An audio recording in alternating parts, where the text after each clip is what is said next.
Joining us now, former U.S. Attorney for the District of Columbia, Joe diGenova, author of Trumped Up, How Criminalization of Political Differences Endangers Democracy. Professor Alan Dershowitz. Professor, good to see you. Thank you. You've had a busy 36 hours. Let's go back a little bit to yesterday. And I also really want your take when an FBI director compares a sitting president to a mob boss. Well, let's start with that. I mean, it really proves the point of my book, Trumped Up. You can find evidence to create or manufacture crimes against anybody if you're determined to do it. That's what's wrong with the special counsel, because they come in with targets painted on people's back. And people like Comey and people like Mueller are going to find crimes, whether they have to go and try to find a technical violation of banking laws on which they can hook pornography stars or things of that kind. And even your account, which was obviously metaphorical in part, proves again, if you're determined to find crimes against anybody, you can do it. That's why we have to restrict and limit the application of the criminal law to clear, unequivocal crimes, and don't use it against political enemies unless the evidence is just overwhelming. Joe diGenova, let's bring you in. First of all, it is now clear that no matter what James Comey says about the President of the United States, which are disgraceful comments by a former FBI director, and he has besmirched forever his term as FBI director, what we now know and have known for almost 2 years is James Comey is a dirty cop. He is a completely dirty cop who was compromised from the very beginning of the investigation into Hillary Clinton. And it is also very clear that Rod Rosenstein is so incompetent, compromised, and conflicted that he can no longer serve as the Deputy Attorney General.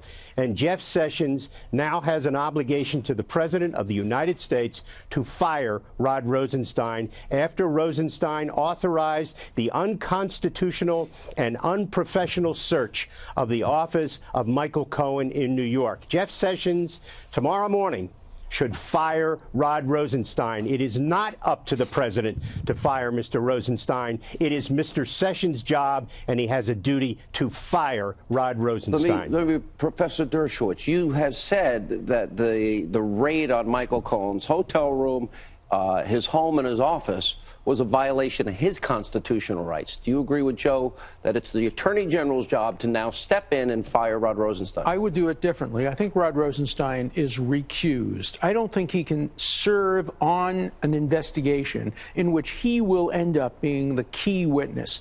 And if I were a lawyer for Donald Trump, and I am not, I'm just saying what I would say about anybody, I would be making a motion in front of a judge. First, I'd make it in the Justice Department to recuse Rosenstein. Then I'd make it in front of a judge. You cannot be a prosecutor, and you cannot be a witness in the same case. But the thing to me that's most disturbing tonight, I am a lifelong member of the American Civil Liberties Union. I was on the national board of the American Civil Liberties Union.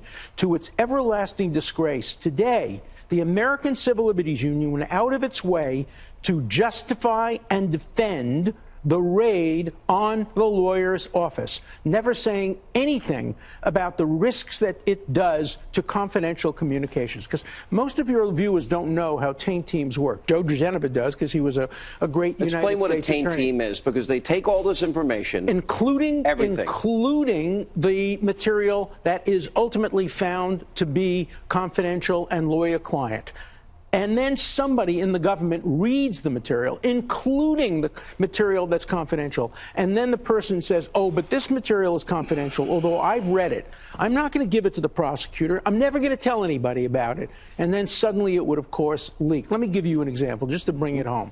So we know they raided the office to look for the stuff about the Access Hollywood tape. I can easily imagine the conversation between President Trump, then candidate Trump, and his lawyer, Michael Cohen. President Trump says, look, that was an illegal tape of me. I didn't know the microphone was on. California requires 2 parties to consent. Is there anything we can do now to stop that tape from coming out lawfully because it was illegally obtained? Now, then the government gets that conversation. Does this have anything to do with Russia?